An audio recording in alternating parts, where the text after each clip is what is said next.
So what do you want to chat about? So you a year ago helped us get started. Yeah, no, and I mean, it's just been scheduling that's been preventing me from like doing more stuff with you, but I'm No, glad it's that you're all still good going. because- I'm glad you're still going, because that's so many people that like I help get off the ground with stuff, like they're done in a month, because it's hard to keep stuff going. Like, But no, huge thanks to you because No. like you helped us get started, right? So, and like we've known each other for what, like eight years now, eight right? at least, yeah, because we met just before. No, longer than that, man. Oh, It's yeah. been about like 10 to 12 years. Yeah, because I think I met you like that first summer I was in Toronto Yes. with Scott, because you guys were still working together. That's Yeah, right. Yeah. So it's been like 12 years. Time just evaporates. Yeah, it like just flies by, man. That's the thing that like always gets me, because like I realize I've lived longer in Toronto than I've lived anywhere else in my entire life. Yeah. But yeah, no, a year ago, like it's interesting like how much time's changed, because now you're doing live events, which Yes, I think a we're year doing- ago was such like a pipe dream, or like it was something in the background where I had said that, like I wanted to do collaborations with, like local people, Toronto, GTA. Yeah. And back in October, I got a Facebook message from Jimmy, who is one of the owners at the Meltdown in Toronto. Yeah.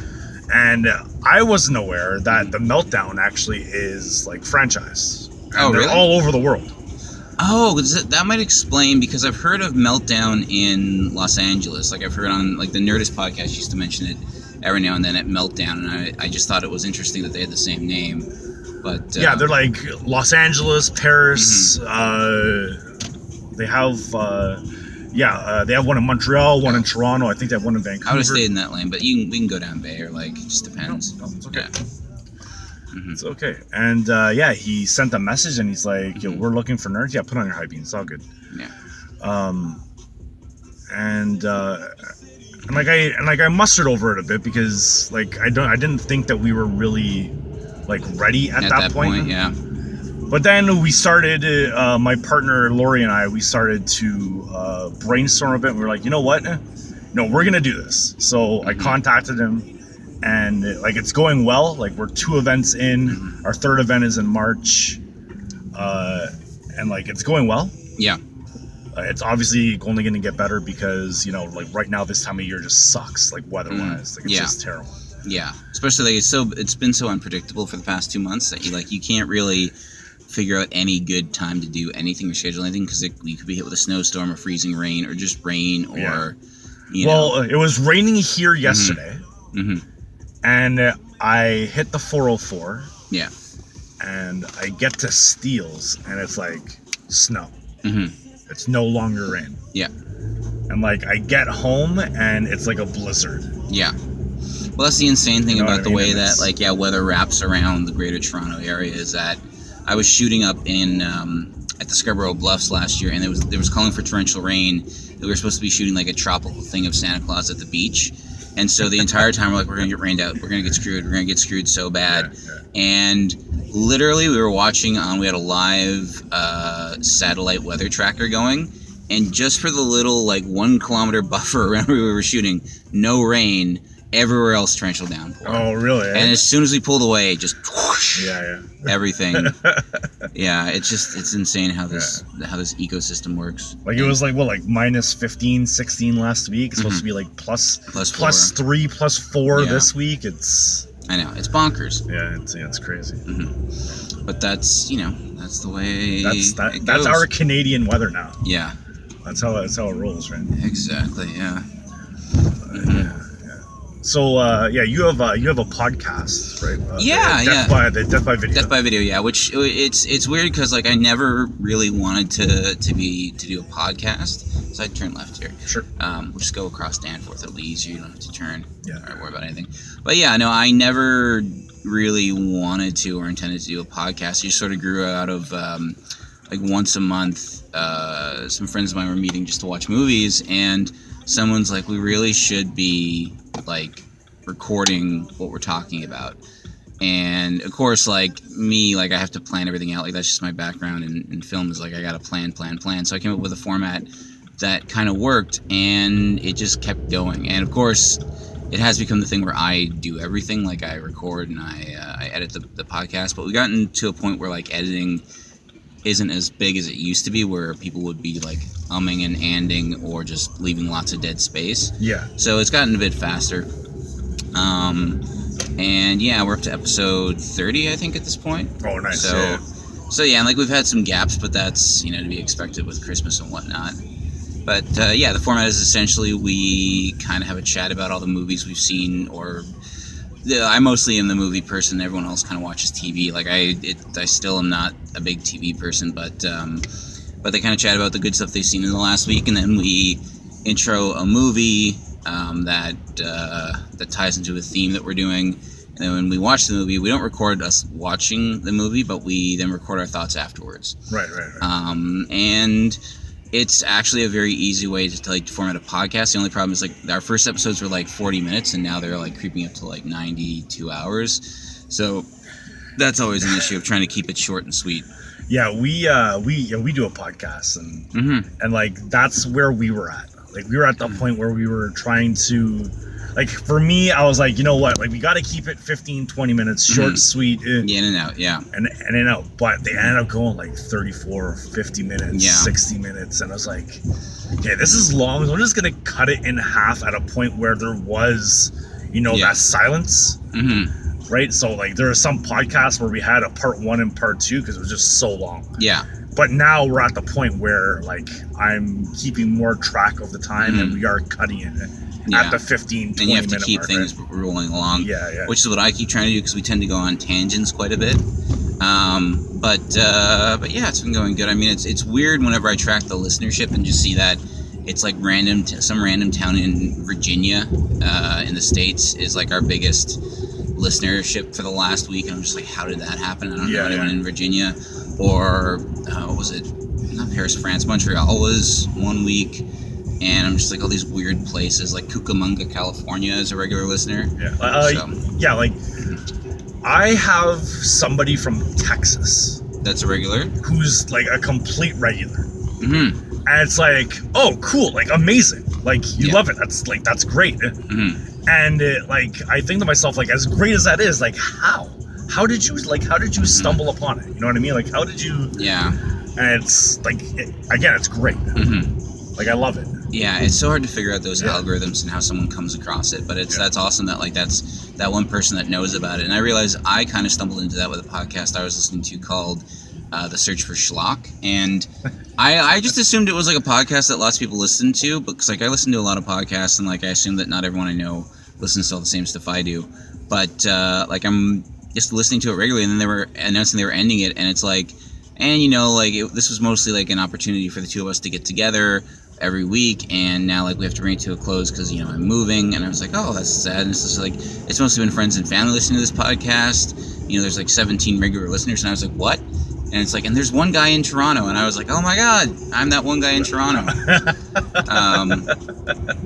So yeah, it's odd how that happens, because I had no idea that it was just like, because I'm like, they had good production quality, they had good, like I guess it was just a vanity project. So yeah, like it's strange how that happens, but yeah, like it's interesting the podcast keeps going. It's kind of the bane of my existence, because like on top of everything else I do, it's just sort of like, and now I have to spend like 3 to 6 hours a week editing this podcast down, and like I drop in music tracks and make sure that there's like needle drops. By the way, is this radio going to screw up your editing? No. Oh, okay. Yeah. Okay, cool. So yeah, it's like it's another thing on my plate, but it's really good. It's also really, we're a good mix. Like Kit, who is on it. Yeah. My friend Phil Bardak's on it, and my friend Lillian Perez became, like, initially we started off with 3 hosts, and then Lillian kind of showed up as a surprise guest for our 10th episode that another friend of mine was guesting on, and she just kind of like stuck with it and became a good part of it. And it's interesting because you need those different voices, especially like I always hate listening to a podcast where it's like just 2 dudes or 3 dudes just like, and no perspective from other people. And like that's what's good about your podcast, as well as you and also the videos, is that you bring in different people of different backgrounds. Yeah, I tried not to like when we do discussions.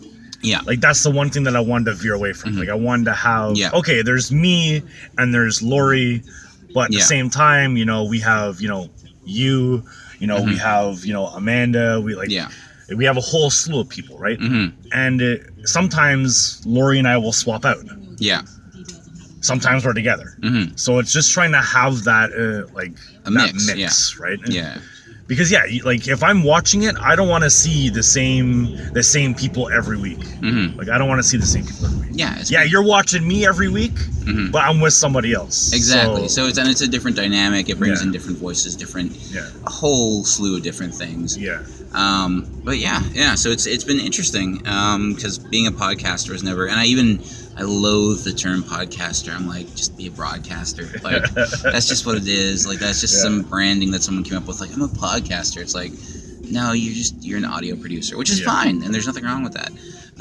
So yeah, I think we're passing the Danforth Music Hall right now, and I got to see last October something I never thought I'd see in my entire life. I saw John Carpenter performing his themes live. Really? Which is like some of the pins on my jacket here from that show, and it was amazing because you think like how good could a 70-year-old man be playing synth rock, and it was amazing. It was also like I've never been to a sold out concert where I know everyone at the sold out concert. It's like, oh my god, it's that guy and this guy, like all these people that work in film, all these people that that just I know from screenings in Toronto. It was just like the most amazing community experience.